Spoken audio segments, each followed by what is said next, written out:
Assalamualaikum warahmatullahi wabarakatuh. Halo sobat otomotif semua, jumpa lagi kita. Oke ya. Kali ini saya ingin berbagi pengalaman lagi nih. Waduh.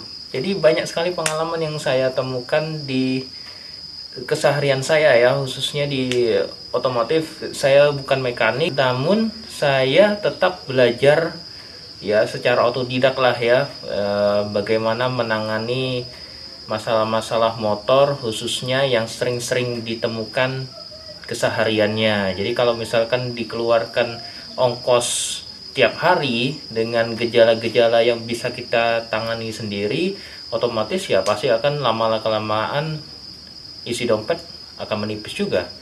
Jadi kali ini saya kemarin sempat bongkar blok mesin, dan ternyata pada saat saya mengencangkan baut bloknya, dan yang saya temukan adalah bautnya patah, bro. Waduh. Nah, ini permasalahan yang bikin saya pusing lagi nih, karena kalau nggak dibaut bagian bawah ini bocor dia, otomatis oli akan cepat habis. Jadi bagaimana caranya ini? Saya mencari tahu bagaimana caranya itu. Saya tanya-tanya ke mekanik-mekanik yang handal, dan akhirnya saya temukan solusinya. Solusinya adalah harus menggunakan screw extractor. Jadi saya baru beli juga ya. Nah, jadi alatnya ini nanti akan kita gunakan ini. Nih, saya kenalin nih. Kalau yang baru saya beli ini dari Tekiro ya. Dari Tekiro, dia modelnya seperti baut pembalik. Ya, baut pembalik ini yang bakalan akan menarik baut yang patah yang ada di alur ya, baut yang patah itu nanti ya. Jadi bagaimana untuk penggunaannya ini? Nah, saya tunjukkan dulu ya bagian yang patahnya. Ini bro, ini bagian patahnya. Jadi pas bagian bawah, kalau ini nggak dibaut otomatis bocor. Kemarin tuh bocor, saya biarin, saya rasa bisalah karena ada baut sini ternyata tetap bocor juga. Jadi yang perlu kalian lakukan adalah paling nggak punya screw extractor ini ya.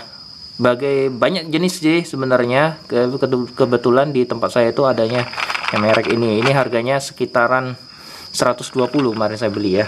Kemudian yang harus kalian siapkan adalah bor tangan. Nih, bor tangan terserah sih mau bor apa saja, yang penting bor aja lah. Baik bor baterai ataupun bor listrik itu nggak masalah, yang penting ada bor. Kemudian kalian harus punya mata bor ya. Mata bor ini banyak macamnya juga. Nih, ada yang berwarna putih, ada yang berwarna hitam. Namun saya anjurkan di sini, rekomendasi adalah kalian pilih yang berwarna hitam. Ini yang paling bagus. Karena apa? Untuk mengebor baut yang stainless itu dibutuhkan ya memang benar-benar mata bor yang bagus. Jadi kalau yang ini yang tengah nih ya, yang biasa. Yang biasa ini saya coba ternyata nggak sama sekali bisa menembus gitu ya. Nah, jadi kalian harus beli yang mata bor yang ini, yang 2 mili ya, yang 2 mili aja cukup. Oke ya. Nah, oke, langsung saja ya kita eksekusi mengambil baut yang patah itu. Baik sobat semua, jadi langkah pertama adalah kalian buat lubang dulu di bagian tengah-tengah dari baut yang patah ya. Jadi menggunakan yang tadi ya, yang mata bornya yang paling bagus ya. Jadi ini sebenarnya sudah saya lubangin sih sebenarnya ya. Jadi saya percepat aja. Jadi ini kita bor dulu, bor tengah dulu. Kemudian setelah kalian bor, kalian buat bagian luarnya itu lebih lebar. Jadi tidak perlu lagi mengganti mata bor, cukup menggunakan mata bor yang 2 mili ini. Ya, ingat ya 2 mili. Jadi tinggal kalian lebarin aja ya, lebarin gitu ya. Nah, setelah dilebarin, nah sekitar sudah cukup, kira-kira sudah bisa masuk bagian skru ataupun baut pembalik. Jadi ini yang baut yang paling kecil ya. Jadi ada 6 tuh, 2 3 4 5 6, ada 6. ya, ada 6 yang paling kecil. Jadi yang paling bawah.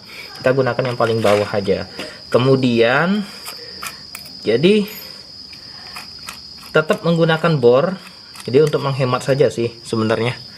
Menghemat waktu, boleh menggunakan tangan ataupun menggunakan tang.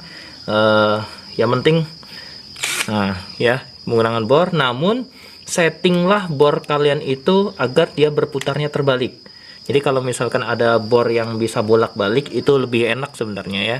Nah, jadi ini saya setel untuk dia berbalik berbalik jarum jam ya. Nah, jadi berbalik. Jadi tinggal kalian masukkan ke bagian tengah tadi, agak tekan dikit. Kemudian oh iya, jangan lupa diatur untuk kecepatannya, usahakan jangan terlalu kencang ya. Kalau ini saya menggunakan yang setelan untuk baut, kemudian nomor 2 ya, jadi nggak terlalu kencang, jadi pelan-pelan saja. Tinggal masukkan ke tengah, kemudian putar dikit-dikit ya, hup hup, tuh udah mulai gerak bautnya ya, dan akhirnya lepas juga, alhamdulillah ya. Jadi ya seperti ini.